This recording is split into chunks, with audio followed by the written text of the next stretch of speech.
Представители знака зодиака Скорпион. Скорпионы и скорпионши, мои дорогие, здравствуйте. Второй прогноз, гороскоп, события июля, до конца, точнее, июля 2023 года. Именно июль условно делит не только лето пополам, но и год пополам. Но тут сказала бы, что целые эпохи делит пополам. И смена лунных кармических узлов происходит у нас 18 июля. И на смену как раз Телец, Скорпион, приходит Овен, Весы. Какая-то энергия для вас будет более такой легкой, меньше будет каких-то сомнений, меньше будет какой-то, может быть, турбулентной непонятностей. Ну, если мы говорим про кармические узлы, и что такое кармические узлы? Это два узла, по сути, это северный узел и южный узел. Так вот, в приоритете у нас северный, и это как раз знак Овна. Отстаивание собственных позиций, это ярко выраженная индивидуальность, это, безусловно, свобода и свобода выбора. Это где-то импульсивность, да, но здесь ведь эти энергии, они как будто в почете. Это у нас северный узел. Вот это самое наше где-то я, вот наше кредо, оно выходит на первый план. Поэтому своим проектам определенно уделить внимание стоит. А проигрывающая сила, это у нас как раз где-то гармония, которая идет по весам. И нужно сказать, что много вот этой страстной горячей энергии, которая будет усиливаться в разы, особенно в течение июля, по части того, что у нас, когда Солнце войдет в знак Льва, это произойдет 22 числа, но ощутимо это будет днями раньше, как минимум с 19, то есть за неделю раньше. Почему? Потому что две страстные горячие энергии. Помимо того, что энергия марсовская, так еще и солнечная энергия, так и вот к этой солнечной энергии присоединяется Лилит у нас, или черная луна. Это вот это зазеркалье, это то, что в нас дремало, где-то ждало своего часа. Оно теперь может вырваться наружу. Это наши мысли. Это где-то какие-то тайны, которые могут стать явью.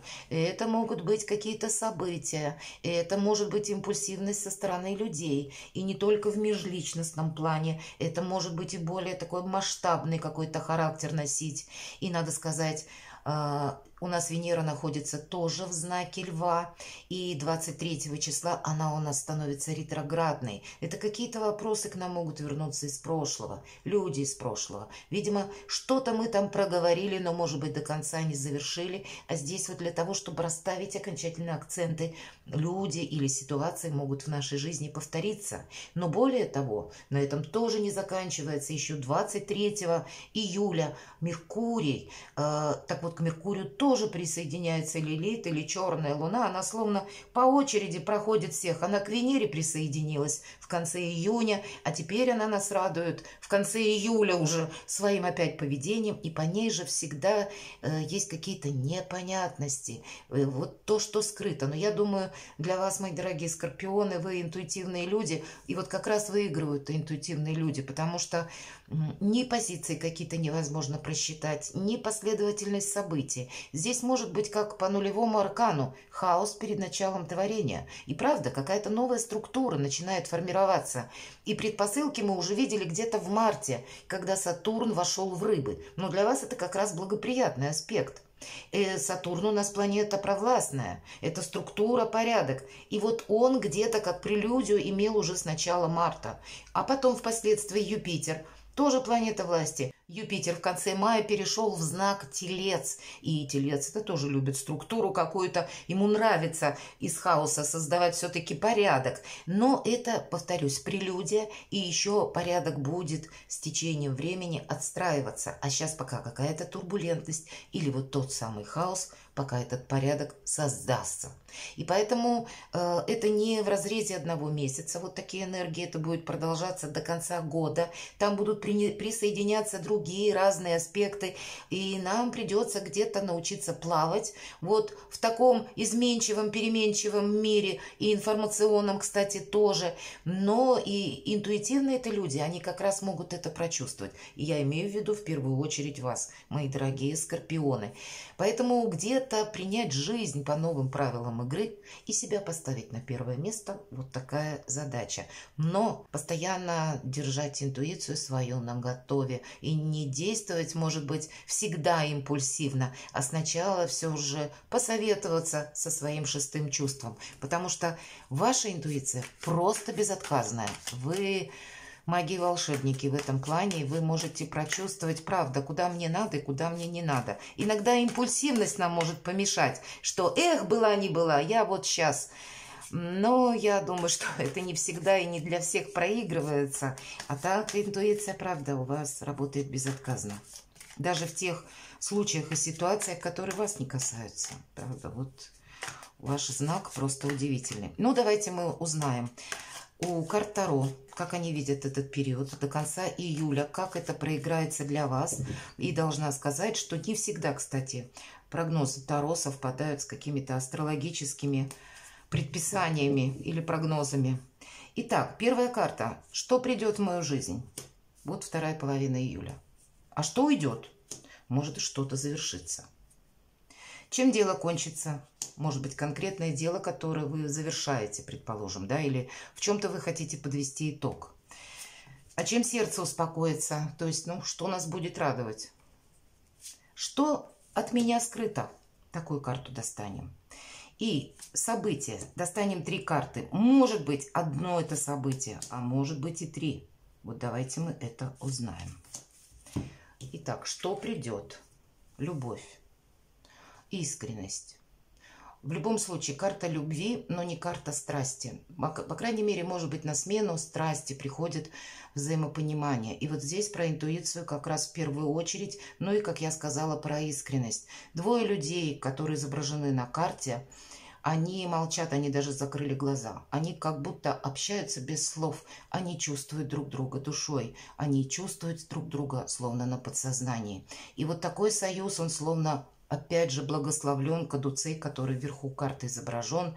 Вот какой-то такой союз, который мы говорим по судьбе. Это может быть человеком встреча такая, или может быть перевод вот на такой уровень ваших уже сложившихся отношений. Но это те отношения, которые, знаете, без лести, без вранья. Те, которые, ну, правда, что есть по факту, когда мы можем доверять и когда доверяют нам.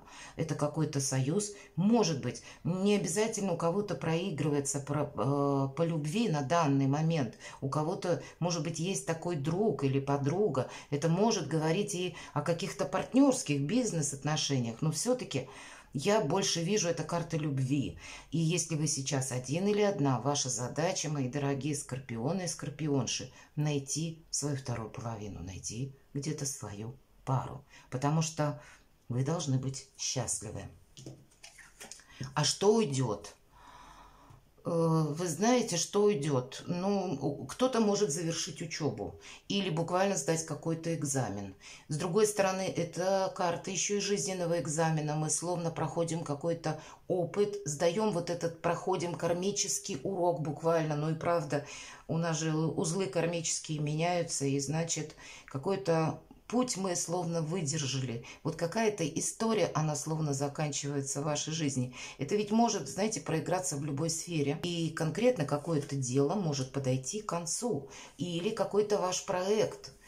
Здесь может быть и как изучение чего-то. Мы сдали экзамен, и теперь перед нами какое-то поле деятельности образуется. Но по этой карте есть подведение итогов. Я могу предположить, которое одновременно будет говорить еще и о финансовом эквиваленте. Эта карта, она вообще сама по себе не говорит, что что-то закончится. Это мы перейдем на другой уровень. У кого-то отношения будем переводить на новый уровень, у кого-то расширять бизнес будем на новый уровень, у кого-то достижение новой должности, может быть, или личные достижения, может быть, научные достижения, может, вы диссертацию пишете.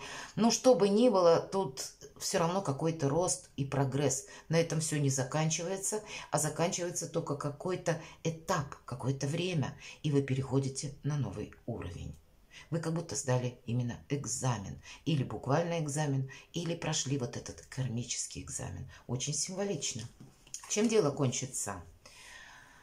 Вообще, принцесса мечей – это прообраз Медузы Горгоны, которая, как известно из мифологии, пострадала из-за зависти и из-за того, что она была доверчивая.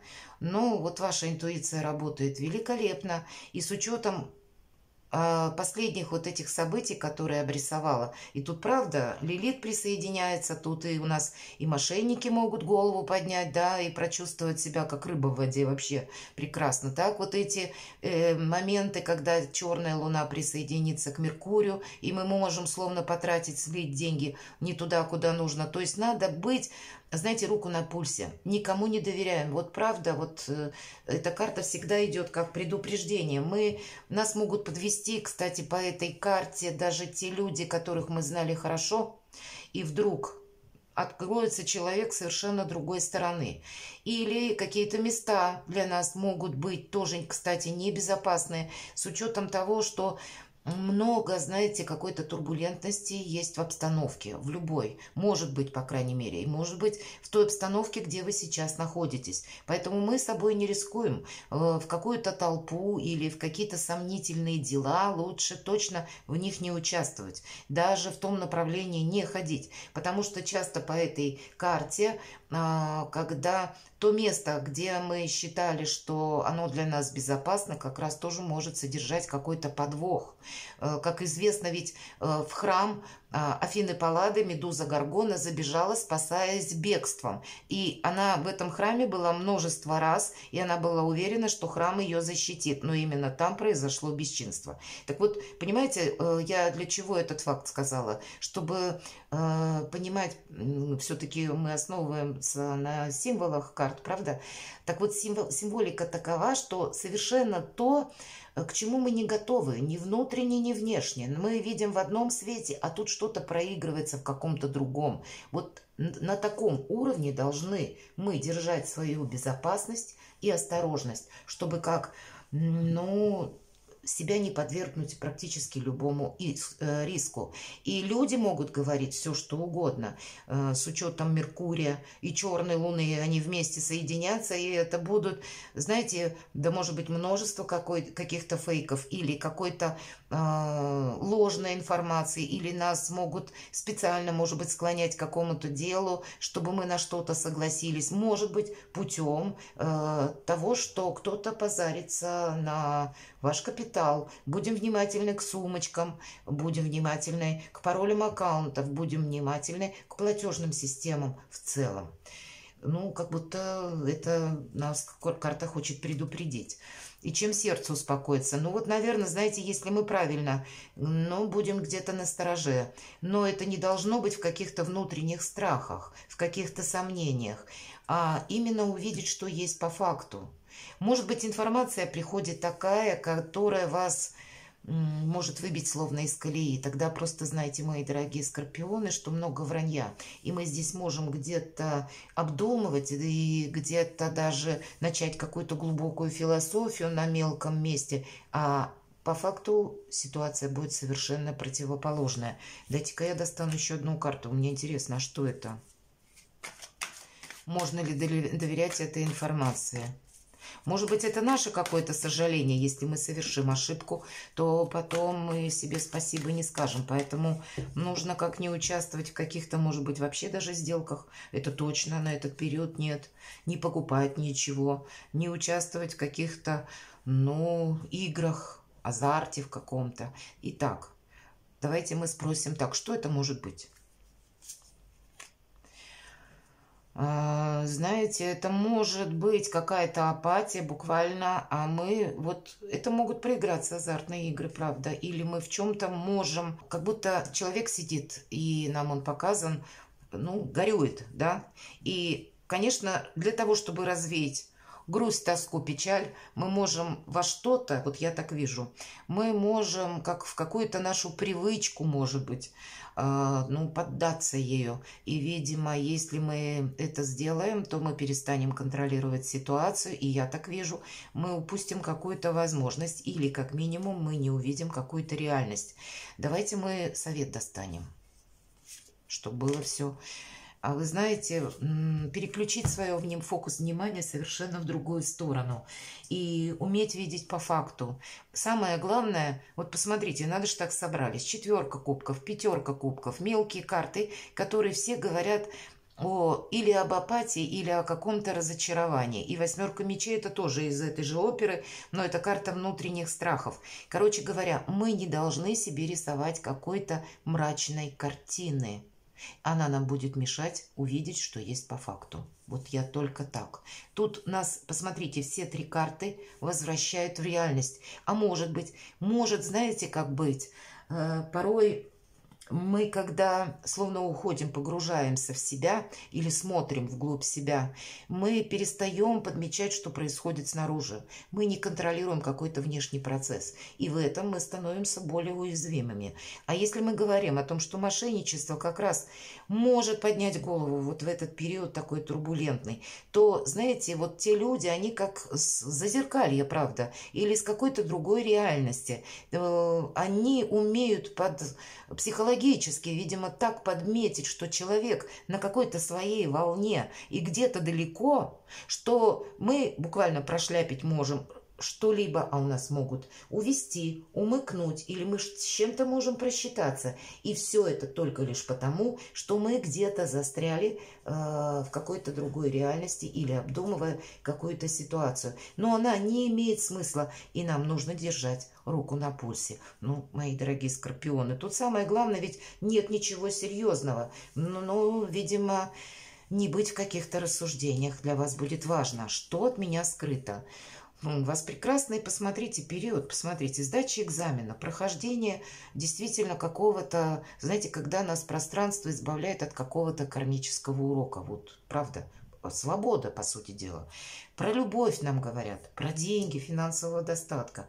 А мы тут где-то в каких-то глубоких мыслях и в какой-то философии. Короче, мои дорогие скорпионы и скорпионши, сердце успокоится и дело закончится, если будем держать руку на пульсе и будем исключать всевозможные негативные эмоции. Сами себе не будем наколдовывать какой-то неправильной реальности.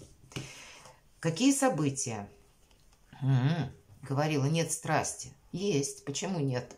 15-й аркан, и у кого-то может быть и искренность, и страсть, фантастика, удивительная любовь, какие-то отношения ваши могут быть на первом месте, почему нет? Хотя эта карта может также проиграться и с пентаклями, у нас тут как раз успех финансового, карта выпадает, и можно расценивать применимо к одной и ко второй. Где-то тут у нас будет как и искренние и доверительные отношения, но есть еще какой-то финансовый успех, а может быть вы хотите добиться сразу победы в этих двух сферах, а нам карта говорит, как-то надо взглянуть совсем по-другому. Хотя мы можем и оказаться, кстати, я говорила, хаос перед началом творения, да, вот эта карта так называется. И вот этой фразе как раз соответствует вторая половина июля, потому что еще что-то не отстроилось, но все какое-то разношерстное, многоликое, нет какой-то конкретики, а есть постоянно меняющиеся события. И вот по шуту как раз очень свойственно. Но ведь тут, знаете, как новое вдохновение, новое какое-то дело, это когда мы переходим на другой уровень, какое-то дело начинаем практически с нуля. Мы, конечно, должны быть осторожными. Вот эти все карты, кстати, тоже проигрываются с учетом этого аркана, потому что шут идет, он под ноги не смотрит, он глаза даже прикрыл. И мы где-то, когда погружаемся в такие глубокие размышления или начинаем искать черную кошку в темной комнате, а нам говорят, ее там нет, не ищи. Тут тебе просто нужно наблюдать за всем тем, что происходит в реальной жизни. Так вот, мы можем что-то изглупить и прошляпить, не заметить, поэтому держим руку на пульсе. Но вообще нам обещают, посмотрите, новое качество жизни, шестерка мечей. Она нам говорит, это карта заслуженного успеха в этой колоде, так она и называется. Так вот, если мы даже начинаем какое-то дело или поездку, когда мы еще точно не знаем, что нас ждет на другом берегу, или как у нас получится какой-то наш проект, но у нас хватает мужества идти вперед, когда мы занимаемся, кстати, любимым делом. Или, вот, наверное, это как раз проигрывается по северному лунному узлу. Пусть я не знаю еще, что мне придется пережить на моем пути, или с чем или с кем мне придется столкнуться, какие неожиданности меня ждут. Но у меня хватает мужества идти вперед, и поэтому успех мне гарантирован. Вот об этом как раз говорит карта. И это очень соответствует как раз Овну в северном узле. И вот ваше как будто направление, себе поставить его и полный вперед. Знаете, в данном случае это будет совмещение где-то вашей интуиции и вот этого такого сильного импульса. Это практически какая-то самореализация в каком-то совершенно новом ключе может состояться для вас, мои дорогие скорпионы.